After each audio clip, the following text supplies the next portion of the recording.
the Frugal Crafter. Today I'm going to show you how to make this gorgeous ribbon, button, and bead bracelet that is rather bohemian using supplies from our sponsor Panda Hall. Now I want to show you what I made first. I actually first came up with this necklace design and I thought it was really pretty for a choker. It had a little bit of elegance but was definitely funky, but it really took a long time to make with all of the little beading I did in there. So I decided I would simplify it and make a bracelet, but you can use the same techniques I'm going to show you today to make this necklace as well. So let me show you what I use for supplies. I'm using these wooden buttons, which are nice because they're really lightweight. I love that they have an elegant tree stamped on them, but what I really love is that they're plain on the back, so you can use them for whatever you want in your scrapbooking or card making because they're light, they'll mail well, or your jewelry making projects. So I always look for lightweight stuff because I don't like to have a lot of heavy jewelry on.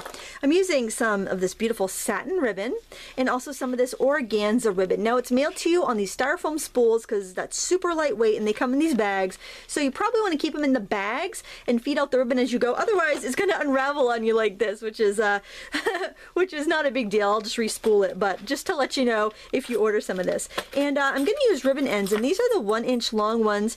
The thing I like about these wide ones is that you can use wider ribbons or you can stack narrower ribbons like I'm going to show you how to do today. So without further ado, let's start making this bracelet.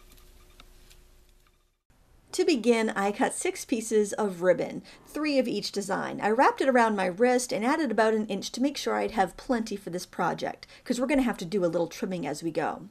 Then I ripped off about 4 inches of painter's tape, which is a really light tack masking tape. You can use masking tape if that's all you have. And then I arranged my thinner ribbons in a pattern on the tape. So this is nice because you can pull it up and adjust as you need to, and it will keep the slippery ribbons from moving when you go and put your ribbon ends on. So the bottom row, or the back row, I'm doing lavender, green, lavender, and then on the top row I'm doing green, lavender, green. Then simply fold the edges of the painter's tape over to secure your ribbon sandwich in place. Then trim the ends of your ribbons straight across so they look like this. Now it's time to put the ribbon end on.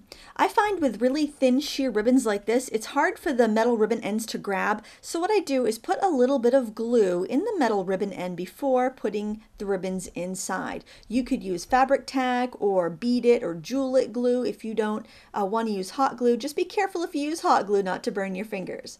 Once you have them in there situated, then you need to crimp the ends shut.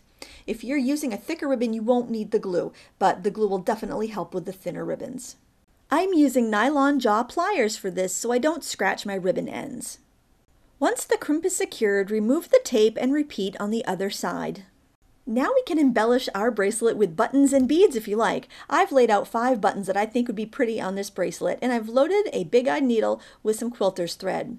Simply sew the buttons on one at a time until you have them all there, or if you wish, you could do one long string of buttons and add beads in between and tack them down as you go. It's up to you.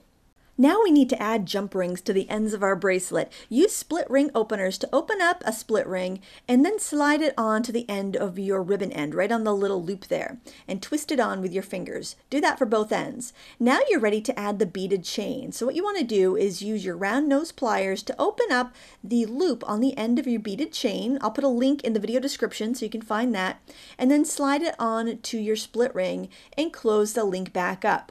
You want to repeat the same technique for the other end.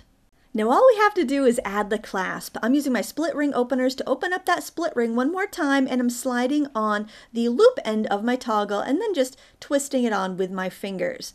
My bracelet ended up being a perfect fit, but if you did need it a little bit longer, you can take some leftover beaded chain and add it onto the straight toggle end of the bracelet. So just add that other part of the clasp on and you're going to be good to go.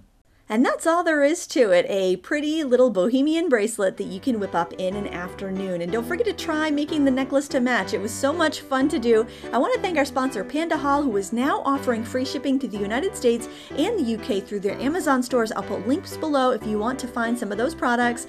Thank you so much for watching. Please give me a thumbs up and subscribe. Until next time, happy crafting.